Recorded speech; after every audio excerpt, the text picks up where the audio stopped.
Hello and welcome back to Afterglow episode 61.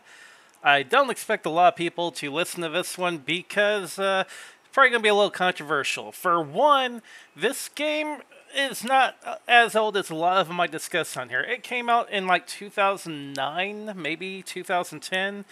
And it is indeed a mobile game. It did come out for Windows 2, but it started out as a mobile game.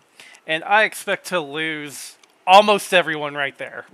That being said, this game was an absolute blast. And even though it was a mobile game, in a lot of ways, it didn't play like a mobile game. There's a couple DLCs for it, which we'll get into in the main part of the show, but man, this game is like really, really deep for being a mobile game, and it's deeper than many console games I've played. And I love this game. It's probably one of my favorite games that was released for mobile. Came out for the iPod, iPad, along with Android, and there is a Windows version. I don't recommend the Windows version. If you play this game, you really need to play it on mobile. Which is really a shame, because I was really looking forward to the Windows release, or the Steam release, but there's some issues with that one that the mobile version doesn't have. But we will go into all of that in the story of this game after our music break.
Welcome back. So, the first time I tried this game, the reason why is because I had picked up a new tablet. I believe it was an Acer Iconia. And Android 3 was the big thing at this point, which is telling you how long ago this was. But there were some games that were optimized for the NVIDIA chip in certain tablets, and this was one of them. And I checked it out, and I immediately had a blast. It's a really good space shooter. Think of something like Free Space, maybe, or Descent 3. So, full 360 controls.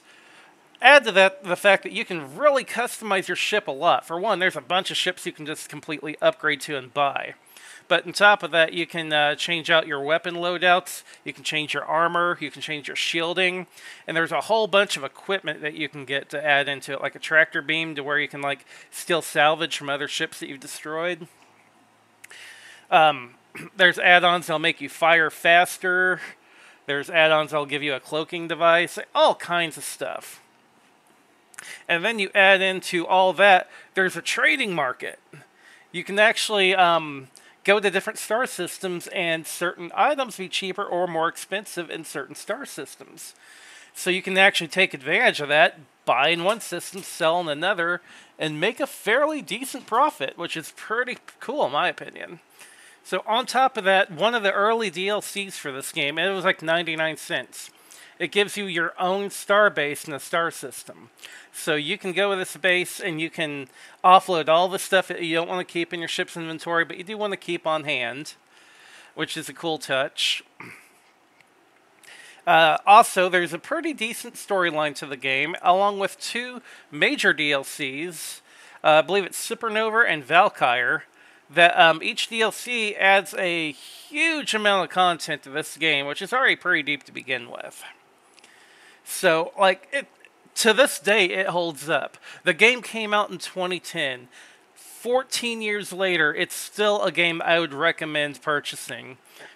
And the graphics still hold up as well. It looks amazing to this day. Then it got ported to Windows. And unfortunately, the Windows version got ported and then abandoned before they released the DLC for some reason. So, if you look for this game on Steam, it's there, and you can buy it. It's only like $8. But without the DLC, you're only buying like a third of the game. And you're missing out on some of the best parts of it. So, sadly, I don't know the entire story there, but it is pretty upsetting that the game is more or less abandoned as far as the PC version. Thankfully, if you're an Android or an Apple guy, the game is available. It's even got multiple control setups. You can control it using gyro, or you can control it using on-screen D-pad. And both of them work really well. I can actually play it using both methods, and I'm pretty comfortable with either method. Now, being a mobile game, there are traps at times. And the big trap to me for this game is the credits. Because everything in the store costs credits. And if you don't have enough, the game will let you make an in-app purchase to buy more credits. That being said, you don't have to. Credits are easy to grind. You can get them simply by going out and mining, which is another thing I didn't bring up. But there's asteroids on the outside of every station. You can mine them, which starts up a little minigame, get some credits that way. There's missions you can go on that will earn you credits. Or, again, take advantage of the barter system. Buy low, sell high, make your money that way. There's no need to buy anything outside the core game and the 3 DLC packs. I think one is 99 cents. Or there's a combo pack that might have been $10 for the other two. But I definitely highly recommend this game if you have an Android or an iPhone and you just want something to burn during your break at work, or you want something to just kill some time while you're maybe got a movie on in the background or something. And again, it's dirt cheap. After the entry fee, you don't need to do any other in-app purchases, although they'll try to get you to. And honestly, it's fun for any fan of, like, again, a space shooter, a Descent-style game.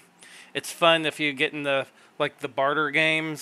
Star Traders from the Treese Brothers is a really popular one that I enjoy. But this takes that mechanic and just adds an entire universe behind it. And honestly, it is a blast to play. But, again, my memories, again, because it's not that old, but every time I get a new phone or a new tablet, it goes on there. That way I can make sure it still runs, because it's an old game. It don't get updates anymore. So it's like, eventually, this game may stop working, depending on what happens with these operating systems. I've lost a few games to that already that came out in the Android 2 days, never got updated, and they just don't run anymore. And the other thing is, no one's talking about this game. So I wanted to do an episode on it, just to remind people that, hey, you know, there's a bunch of fun games out there that exist that maybe you haven't heard of. They're actually a blast on an unexpected platform, like, of all things, your cell phone. But thanks for taking the time to listen. We'll do one more music break before we run the outro.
Thank you once again for listening to another episode of Afterglow. It's another shorter one this week, but we're going to make up for it because we'll definitely have an extended one coming out towards the end of the month on a very special game, and I can't say more than that until closer to release time.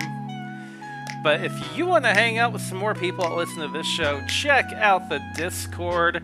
Link is in the notes. Coming up with a few new channels in there very, very slowly. I added some Discord games. There's an RPG in there it's kind of fun to mess around with, so I added it. There's a trivia bot also in that games area. Or if you just want to talk to a few other people that check out the show, feel free to join in. If you'd like to support the show, there, of course, is a Patreon. You can also find that link in the show notes. It's literally $1 a month, and for that $1 a month, you get a shout-out at the end of every episode. Speaking of shout-outs, we have to shout out our friends of the show, like Retro Gaming Roundup, one of the longest-running retro gaming podcasts. Top 10s, interviews, news, always worth checking out every month. They've been around for I think they've been around as long as the game I covered today has been around, so probably about 13, 14 years. A great show, highly recommended. You can also check out the Secret Levels podcast. Very entertaining comedy show. They cover one video game per episode. They go over some fun facts, the gameplay, the music, and then they might rage out a little bit. And also, while you're checking out shows, be sure to check out the Lost and Gone podcast with Grim, the episode that I've been looking forward to for a long time, going over Sunman and some info from the prolific Kenji Eno. It's finally released. Be sure to check that one out. It is a great, great episode. And I'm looking forward to whatever we've got coming up next in Lost and Gone. Our show logo and our artwork has been done from Mr. TobyVonDoom from Secret Levels, and the show intro and outro music has been done by Grim from the Lost and Gone podcast. Again, I can't thank y'all enough for taking the time to listen, and I will see you on the next episode of Afterglow.